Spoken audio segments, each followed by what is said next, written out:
Philosophy will get us nowhere. Of course, he's one of the ways which the moderns use to get out from under the burden of living in accordance with God's will, and thus being true to the trust with which we have been entrusted, is to say that he does not exist.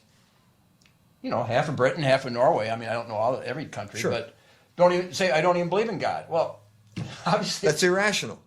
It's irrational, but you understand why. They just want, they don't want to deal with it. Right. Who can, you know, I don't have to worry about this God relationship. I can sleep with anybody I want now because there is no God.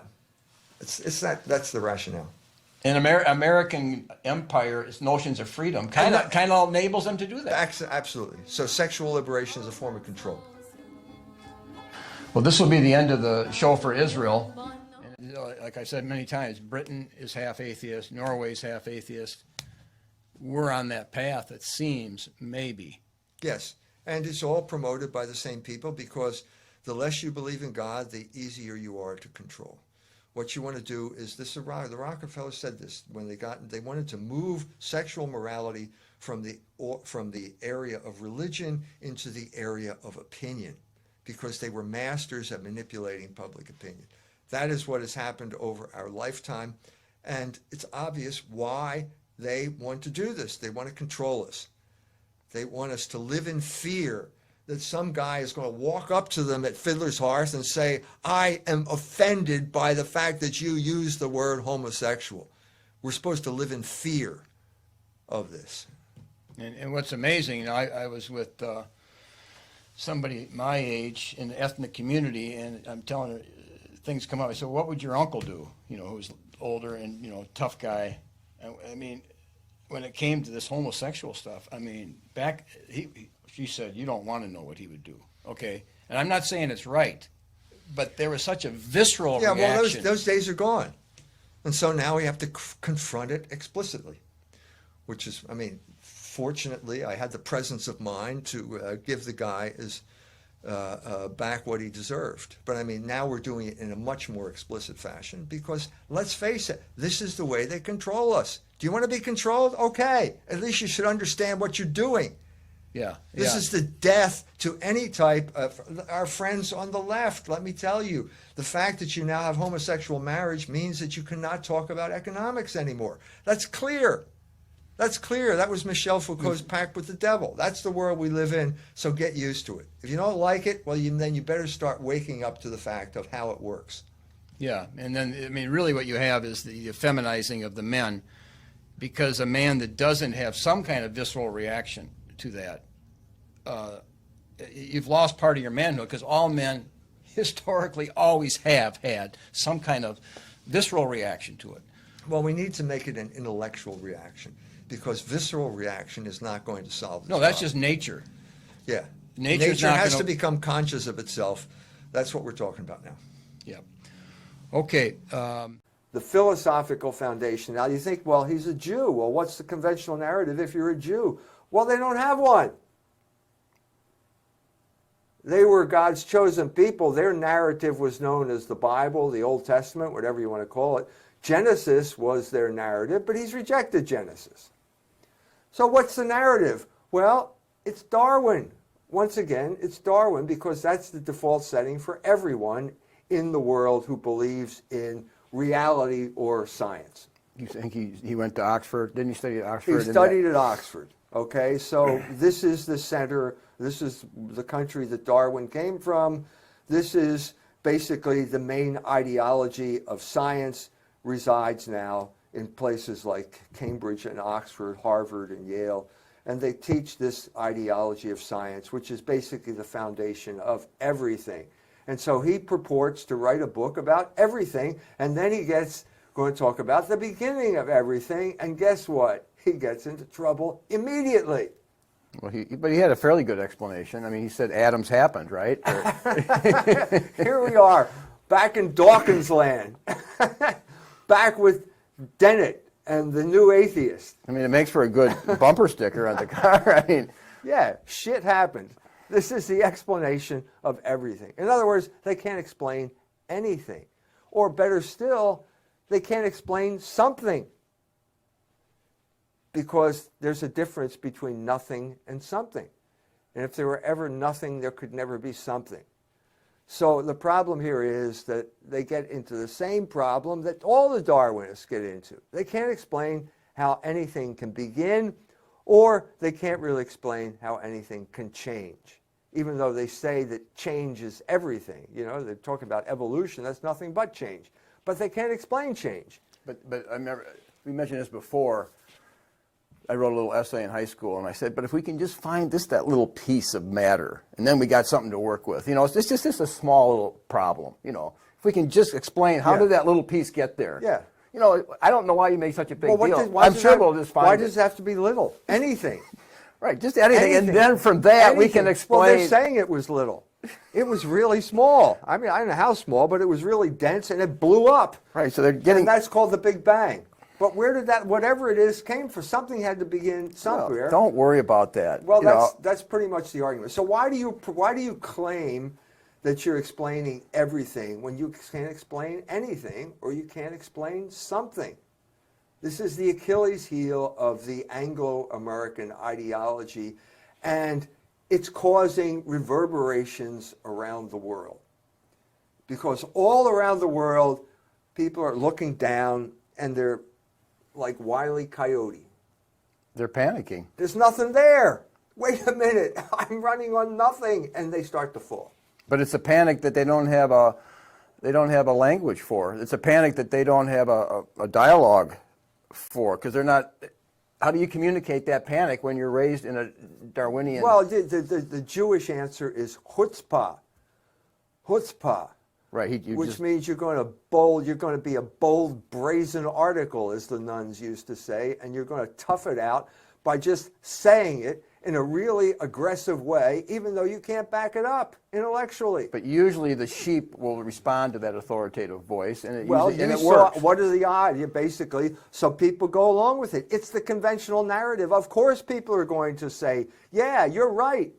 Because he's just saying the same thing over and over again that they've been learning over and over again without any type of real explanation. Except this is like the combination of Anglo philosophy, the English ideology, with a Jewish spin to it now. So it's Anglo ideology, which kind of reserved, you know what I mean, the way the English gentleman would be. But that's all thrown out the window because you have a Jew promoting it, and the Jewish virtue is chutzpah. And this is chutzpah. So he's going to brazen it out here by telling Wiley that there's still something there, even though Wiley looks down and there's nothing there. I guess kind of just a backtrack. James Forrestal, wasn't he golfing with Joe Kennedy? And they put it in his diary that the real reason for the war was Hitler wasn't complying with the bankers, or? Well, Hitler defied the bankers. He brought Hjalmar Schacht back.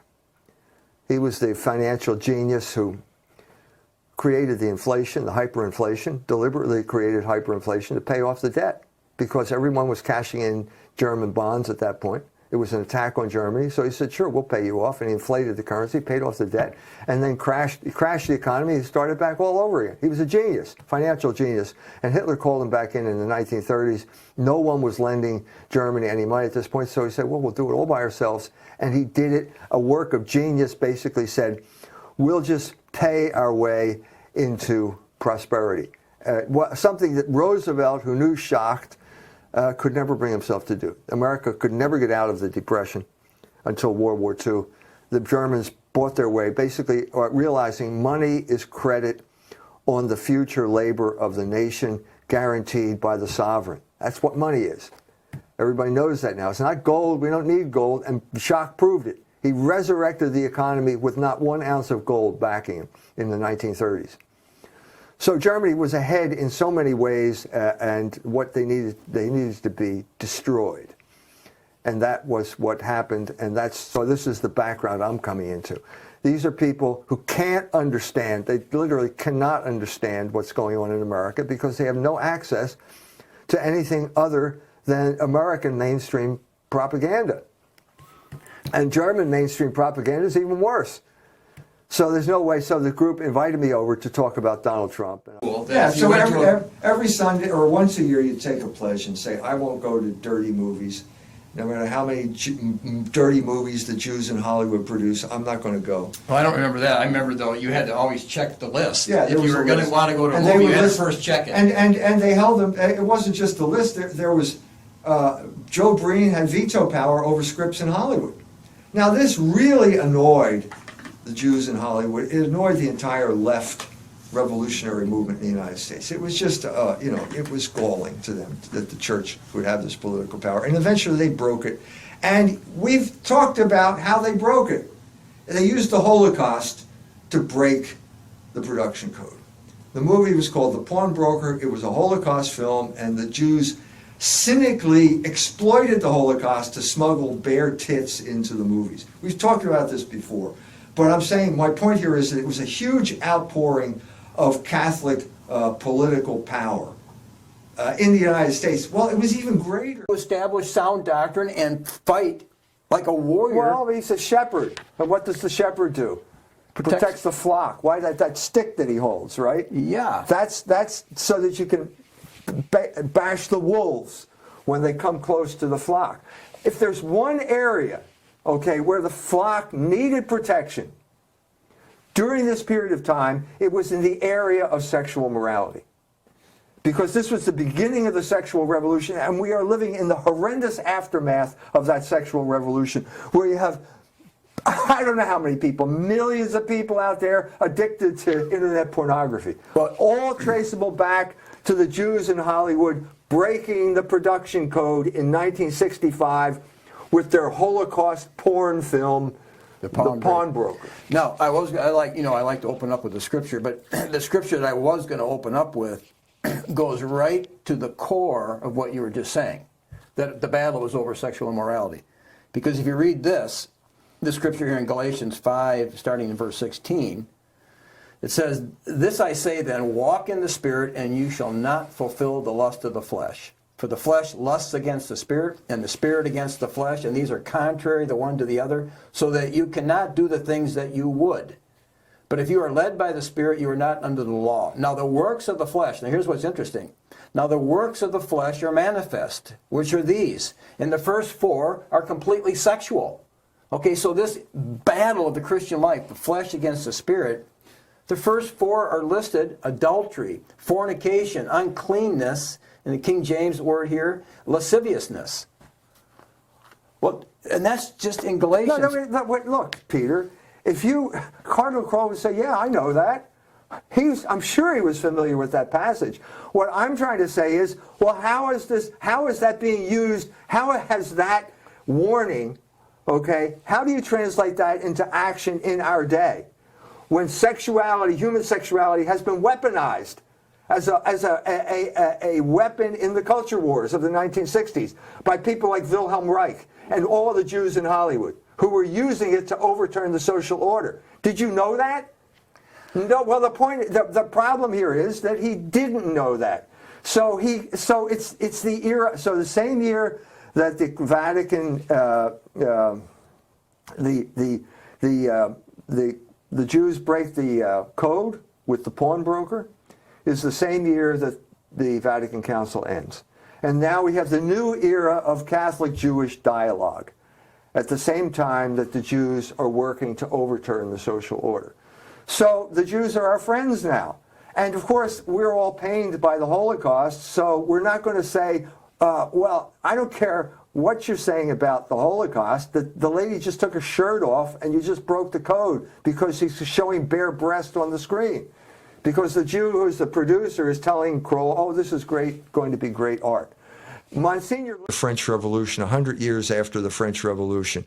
When you overturn Christian laws, you will end up being ruled by Jews. By the Talmud. That was the lesson, which Civiltà Cattolica, which is the official magazine of the Vatican, that is the lesson they derived from 100 years of the French Revolution. The same thing now applies to Ireland. You think the church was a hard taskmaster?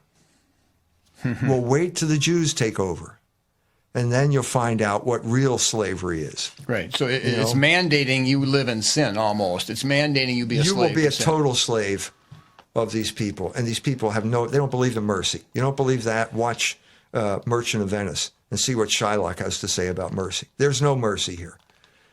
You will be ruled with an iron rod. So that's what John Wesley said. He said they're using this word liberty to be free from God's law. I mean, that's right. That is the essence of what America stands for right now. America is a gay disco. Not freedom for Christ, and I'm free to be able to obey the Ten Commandments. I'm free from them. Right.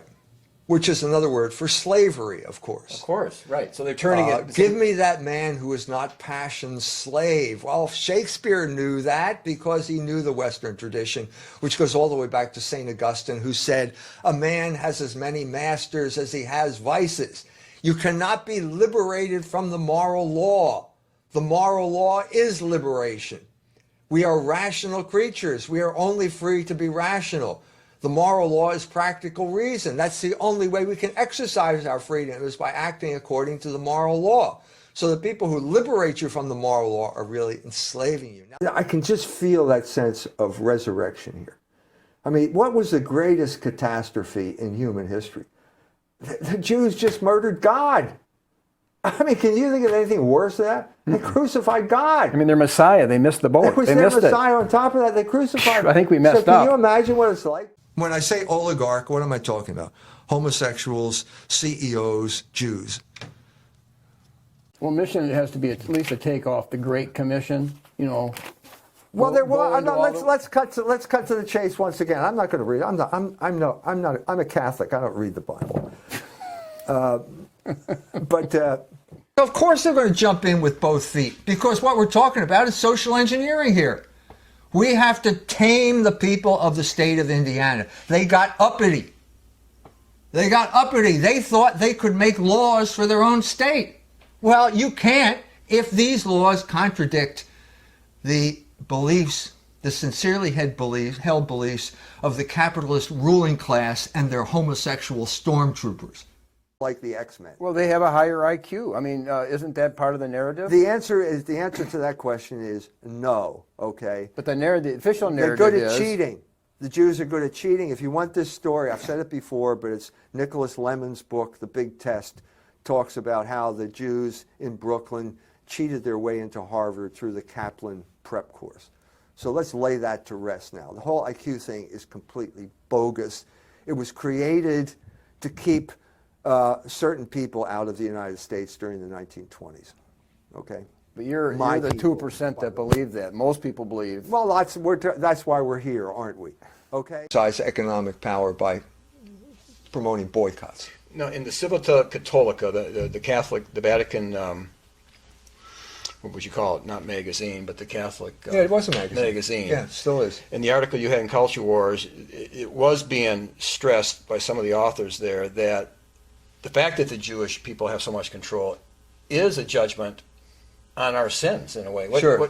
How does that? Well, they said basically that why do the Jews have so much power? Well, because the Christian we're talking about officially Christian countries in Europe at this time, because the Christian legislators refused to enforce Christian laws. For example, the laws on usury. Now, why did they do that? Well, probably because they were in on it. In other words, they borrowed money from the Jews.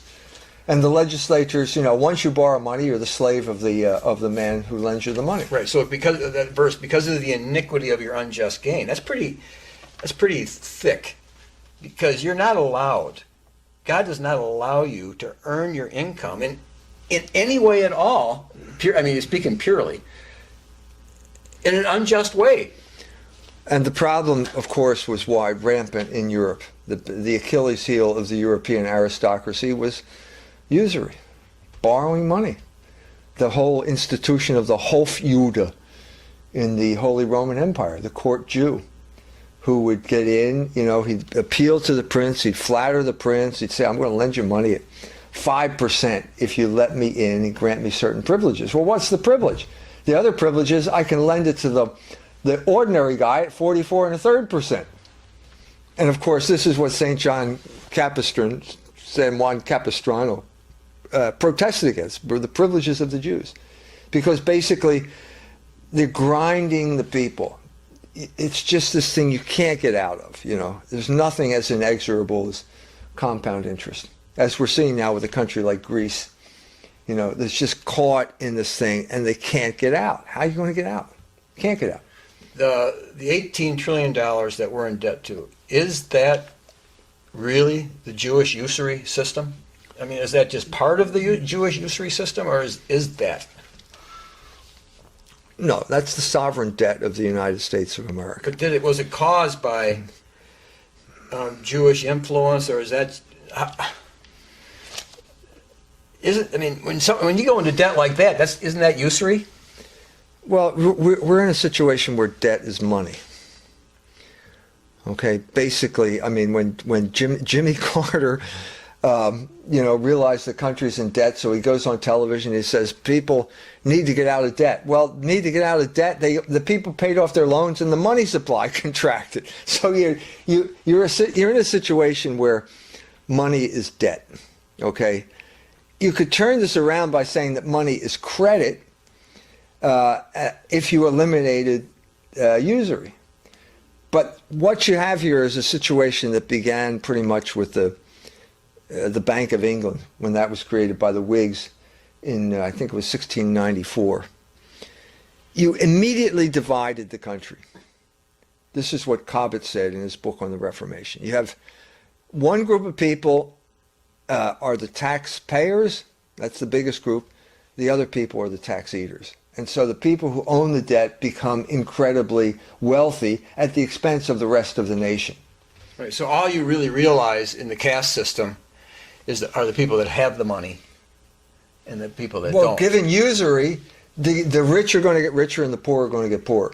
So this country is founded basically in the interest of the creditor class.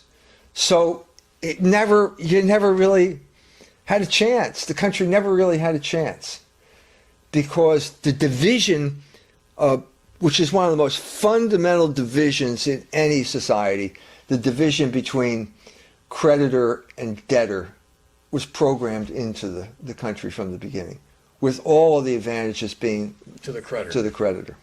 In other words, all the hard money, the two rebellions that took place right after it because of the swindles involving continental bonds and paper money, it was all to the interest of the creditor class. But they use the credit in the opposite way, because I just got my credit score. I had to buy something, and I get my credit score in the mail, and well, sounds like I'm the creditor, right? You got a good credit rating. Well, that's not really That's to lure you into borrowing money. Right. Well, right. So if you're borrowing, you're not the creditor. No, you're going to be the slave to the creditor. And so over time, it always works up to the position we're in right now, which is basically that there's no demand in the economy. The economy is freezing up because all of the money is going to interest payments. Or let's say more and more money is being taken out of circulation and just being used to service debt, to the point where all these big box stores are closing, because there's no demand. There's no demand because people are up to their eyeballs in debt. They can't borrow anymore, and all their money is going to service the debt. So it's killing the economy. So what's the greatest danger of operating this way? The economy will freeze up. And they don't care? Well, look, you're in a situation where I'm making money hand over fist, and I keep pushing off. I mean, you're always more interested in what you're getting. Right. Am I making money? Am I losing money? And then the second thing is, well, maybe we'll think about the economy in general after that. So there are powerful people who are making money hand over fist And here. all they can see is just themselves. Well, how can you argue when you're making money hand over fist? And you can say, well, look, okay, you're doing well, but the car's going off the cliff, and I'm just looking at the speedometer here. I'm not thinking about the big picture. I'm not a big picture guy. But that's precisely what's happening. Paul Krugman, who writes on economics for the New York Times, he understands this. So it's not as if it's a big secret out there. The demand is being crippled by usury, by too much debt.